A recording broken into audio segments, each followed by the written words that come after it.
بسم اللہ الرحمن الرحیم۔ السلام علیکم۔ ایاس بن معاویہ رحمۃ اللہ علیہ کی ذہانت کا واقعہ۔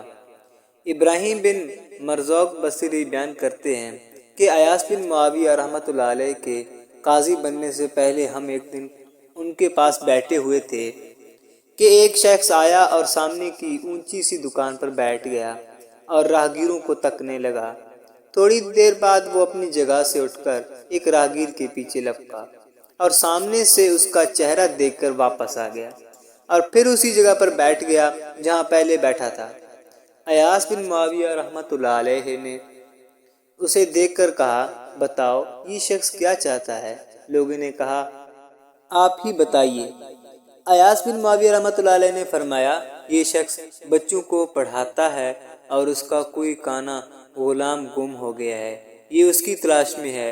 ابراہیم کہتے ہیں کہ اس پر ہم میں سے ایک شخص اٹھا اور اس نے جا کر اس شخص سے پوچھا، آپ کس چیز کی تلاش میں ہیں؟ اس نے کہا، میرا ایک غلام گم ہو گیا ہے۔ ہم نے پوچھا، وہ غلام کیسا تھا؟ اس نے غلام کے بہت سارے اوصاف بیان کیے اور آخر میں کہا کہ اس کی ایک آنکھ بھی نہیں ہے۔ ہم نے پوچھا، آپ کا مشغلہ کیا ہے؟ کہنے لگا، بچوں کو پڑھاتا ہوں۔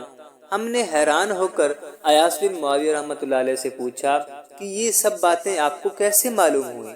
ایاس بن معاویہ رحمۃ اللہ علیہ نے فرمایا، میں نے اس شخص کو یہاں آتے دیکھا، یہ سامنے بیٹھنے کے لیے مناسب جگہ تلاش کر رہا تھا اور آخر میں اس نے ایسی جگہ کا انتخاب کیا جو سب سے اونچی تھی۔